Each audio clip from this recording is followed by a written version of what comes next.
Hello everybody, I am the nerdy British guy, and welcome to my first review. This review is of the 2005 remake of King Kong, made by Peter Jackson. You may know him as the creator, well, the developer of the Lord of the Rings trilogy. Not the creator, because that's J.R.R. Tolkien. So, let's get started. In my opinion, King Kong, this version of King Kong is probably the best, even though it has countless versions of the King Kong movie, and some of them are odd, really odd. But this one is my favourite, and the newest. So this movie came out in 2005. It's really long, and some of its scenes drag on quite a bit. It tries to stick to the Jaws mentality of do not show the monster until an hour in, and the majority of that hour is spent on the boat, to the point that it was boring. Really boring. And they really didn't need to be there, to be on that boat for that long. But they did. The movie itself is 3 hours long, off by a minute. It captures the realism of Kong. I'm talking about realism with the giant ape. It captures the realism of Kong really well.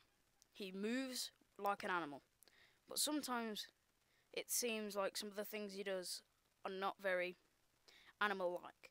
Because even though you can quite easily tell what emotion he's thinking, that isn't really, if you think about it, very animal-like. Because there aren't many animals that you can look at half the time and know that they are what emotion they're feeling. As you can tell by some of the pictures that are up now, you can't really tell what they're thinking.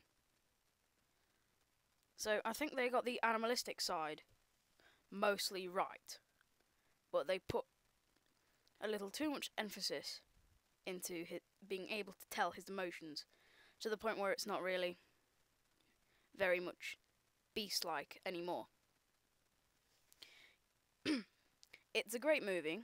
So, some of the characters are really developed, and some are really not developed. For example, in the original King Kong, Anne wasn't very developed.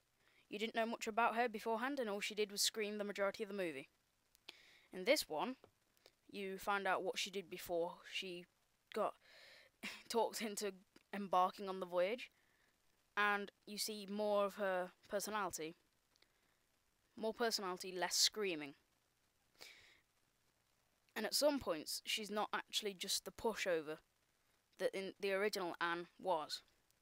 Because at one point, Kong is messing around with her, pushing her around on top of a cliff. And she actually pushes his hand away and shouts, "No." Now this is a bit unusual because he could snap her in half with his little finger. And he actually listens to her, which probably really wouldn't happen. And like, late in the film, some of what Kong does gets to the point where it's just ridiculous. Like, after Kong is trapped and sent to New York, I'm pretty sure it's New York, it's been a while since I've seen this movie, he holds Anne in his palm and actually ice skates with her on a frozen over lake, and that just wouldn't happen. And the way he acts, you don't really feel like he's been taken out of his habitat into another one, in conjunction with the original King Kong, where he went completely and utterly ballistic. Now, I'm not saying by any means that this is a bad film, I'm just saying that some of the things involved with the ape aren't very I don't know how you'd like say this. Aren't very true to form. There we go. And right now for some of the support leads. Jack in this movie, hate him. Pretty much boring character. No personality whatsoever, and pretty much always calm. Yeah. One of my favourite characters in this movie, even though he's not really one of the main character, is the character portrayed by Jack Black. But Jack Black is one of my favourite actors in, so like, actually had 3 options to do reviews on this for this review, and 2 of the 3 films I've only just realised have Jack Black in them. The other one was Kung Fu Panda, but this one, right? In comparing him to the original filmmaker, I, for the love of God, cannot think of who he plays his name. So I'll just say the crazy developer. Jack Black in this movie I'm really not sure how he could convince you to actually I don't know, actually participate in a voyage to an island where you could die. Because it just doesn't seem right. Because I don't know how Jack Black could convince you to do that. It's Jack Black, and the way he acts is just not normal. It's insane. Whereas the original crazy developer in the original King Kong, he had an air of psycho-ness about him, but he was able to pretend and like portray a smoother side without always being completely insane. As for Hayes is one of my favourite characters, but it's probably only because of the game, Peter Jackson's King Kong, the official game of the movie. An unnecessarily long title. I probably only like Hayes so much because he was in that. Because of his like massive role in the game. I actually I think they got the emotions right when they killed Hayes off. But I reckon I was one of the few people that actually felt for him, because I completed the game before I watched the movie. And when Hayes died, it shocked me. Oh dear. It really shocked me. I didn't expect it.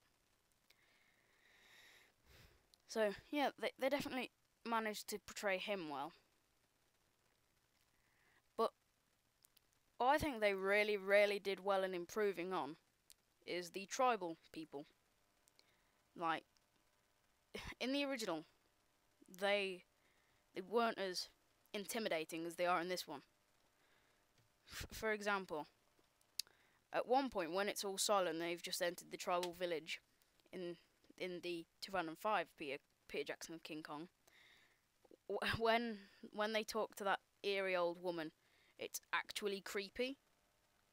Whereas when they're talking to the chief in the original, with that weird headdress, it's just you're not surprised. It's not intimidating at all. Overall, this movie is a really good movie, but there were a lot of flaws in it and things that could have been corrected, and filling sequences that didn't need to be as dragged out.